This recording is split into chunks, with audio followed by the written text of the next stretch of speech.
We're here again over the good guys over at eatahfood. eatahfood Kitchen invite me here. Today, we're going to do some fry dry. Everybody always go in the market or the grocery and they're looking for kingfish, carrot, salmon. They're missing out on this fry dry. So we want to start off with cleaning the fry dry, right, before we go into putting some flavor onto it. Yeah? So, there we go. Take out a nice big one here. Right, easy to clean. Right, you take off all of the scales first of all, right, because you don't want to eat any scales. Right, make sure you get both sides.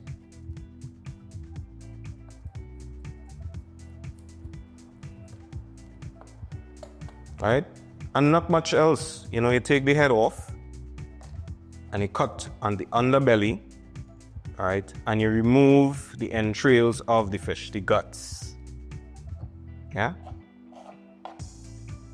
And that's it. That's it. And you just wash it up and you have the fish ready. All right, to do another one here. All right, as I said, you take off the scales on both sides. All right, take the head off, come onto the underbelly, remove the guts, and you're good to go.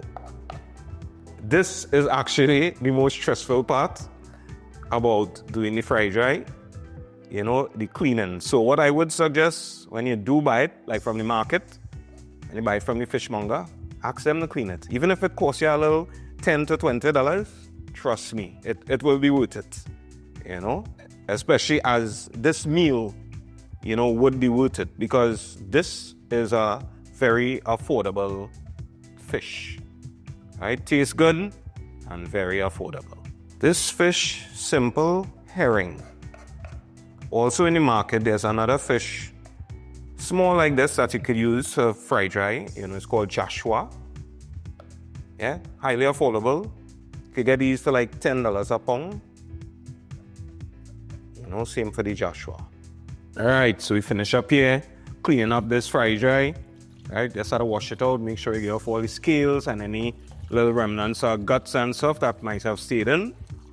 Right, just wash it up, turn it up with your hand a bit.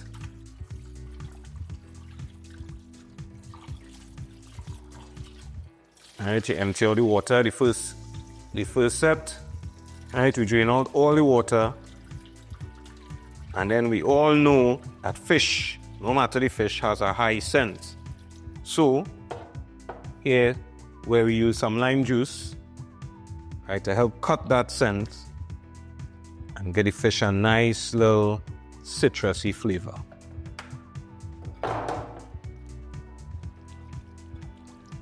Make sure and get all that citrus into all the herring. Right, when you finish, give it another wash.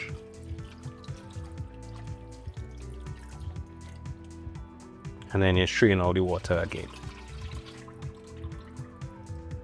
Right, so now you have a nice bowl, freshly clean herring. Right, we're back here. And as with any Trinidad dish, we must have seasoning. Right, we have shadow benny, ginger, celery, pimento, thyme, and of course, we must have garlic. Yeah, so we're just gonna chop these up, right, and throw it into the cleaned fish here. All right, we'll start with the shadow benny here.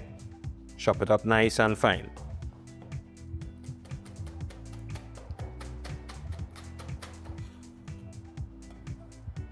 To go next with the celery.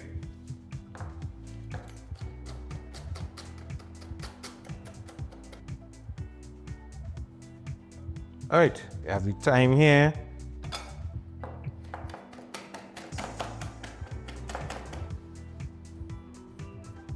Next, we go with the ginger. We have a nice little piece here.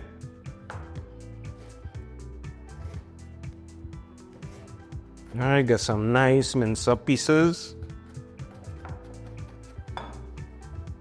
We keep in the seeds, everything from the pimento. Give it a nice zesty flavor.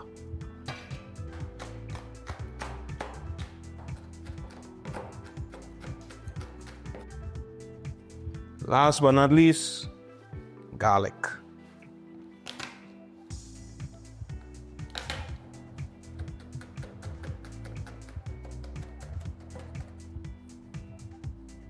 And now that we have all the fish here seasoned up, we mix it up on the inside. Make sure all the pieces of fish gets inundated with the seasoning.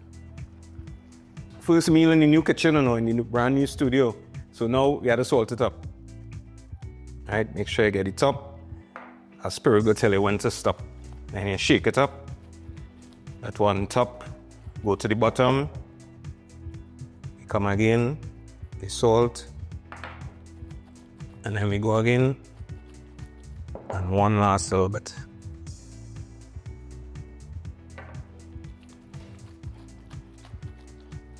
Yeah, good to go. We have some flour here, right? And typically the old school way, you take the fish, you dip it in, and then you fry it. But just add a little spunk to it, right? You have a little bit of salt, just a little bit because you already salted the fish. We have some pimento powder. And we have some ginger powder here, all right? So that you know when you fry this fish, you have a nice little flavor in on the outside. All right, time to fry. The oil is hot. We have granny old-time plate here, right? And some paper towels, right? And we start. See, simple.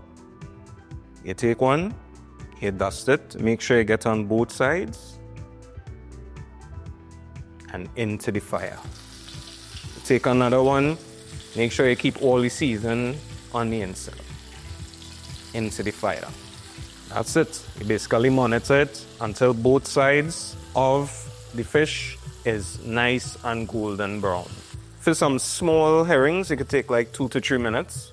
But the bigger ones, I take it just a little longer. Look at it. Yeah? And you transfer it over to the paper towel. So we go in for batch 2 now. Same process. Into the flour, into the fire. So when this is finished, you could eat it by itself. You could eat it with ketchup. But it really goes well with tamarind sauce and even sweet Thai chili sauce. Just bring out all the flavor in it. Look at all that green seasoning still hanging onto it.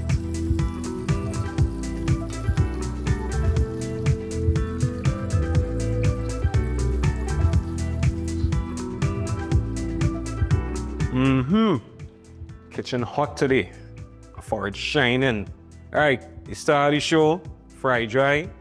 You're taking some and you're putting it on the plate. Alright, along with a nice piece of zaboka, or if you want to call it avocado, right? And as you saw, breadfruit fries.